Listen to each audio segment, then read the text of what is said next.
दोस्तों, कहते हैं कि हमारा मन उस घोड़े की लगाम की तरह है जिसे अगर समय रहते नहीं पकड़ा गया तो ये हमसे इतनी दूर चली जाती है कि वहां से मन को वापस लाना असंभव सा होता है।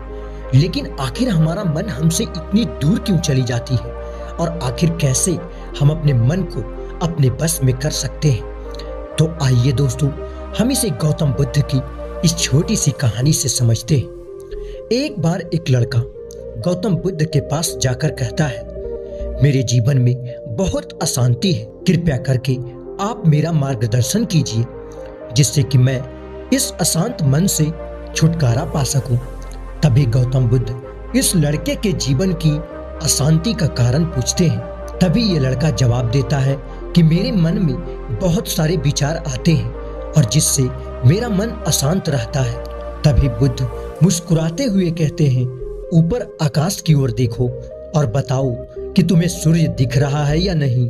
लड़का ऊपर देखता है और कहता है कि धूप दिख रहा है। तभी बुद्ध उससे पूछते हैं कि अगर तुम लगातार धूप में खड़े रहोगे तब क्या होगा? तब वह लड़का कहता है, मुझे अत्यधिक गर्मी लगेगी और शरीर में बेचैनी सी होगी। तभी बुद्ध लड़के से कहते हैं कि अगर धूप में खड़े रहने से तुम्हें गर्मी लगती है तो इसमें दोष किसका है, सूर्य के ताप का या फिर तुम्हारा? लड़का कुछ सोचने के बाद कहता है, गुरुदेव आप ही इस सवाल का जवाब दीजिए। तभी महात्मा बुद्ध कहते हैं कि सूर्य का काम है ताप देना और ताप का काम है गर्मी देना। ऐसे में तो दोष तुम्हारा ही है ना कि तुम धूप में जाकर खड़े हो जिससे तुम्हें गर्मी लगेगी।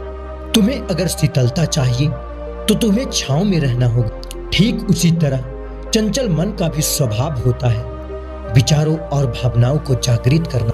विचार क्षण भर के लिए आते हैं लेकिन विचार से पैदा हुई भावनाएं बहुत देर तक टिकी रहती है। लेकिन यह निर्णय तुम्हें लेना है कि तुम्हें विचार और भावनाओं के साथ चलना है या इससे अलग चलना है।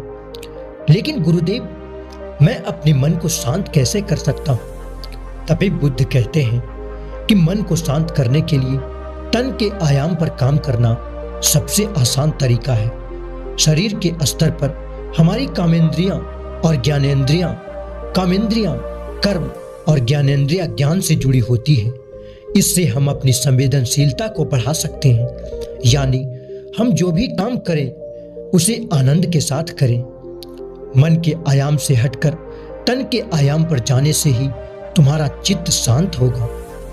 ऐसा करने से तुम मन के आयाम से हटकर शरीर के आयाम पर आ जाओगे। ठीक उसी तरह जैसे तुम धूप से हटकर छांव में आ सकते थे। मन के आयाम से हटने पर तुम्हारी जागरूकता तन पर आ जाएगी। जब तुम तन के आयाम पर काम करोगे तब तुम्हारा चित्त शांत हो जाएगा। अपने मन के विचार और भावना को नहीं बल्कि मन में चल रहे उस सुर को सुनो।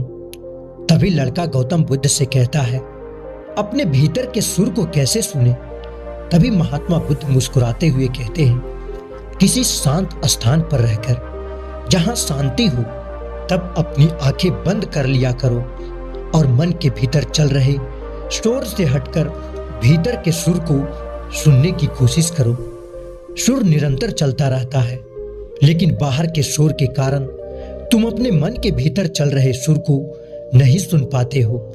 जब तुम अपने दोनों कानों को अपने हाथों से बंद कर लोगे तभी मन के सुर को सुन पाओगे और इस तरह तुम मन की अशांति से दूर हो जाओगे और तुम्हारे मन में बहुत कम विचार आएंगे और जिससे तुम्हारा मन भी शांत हो जाएगा।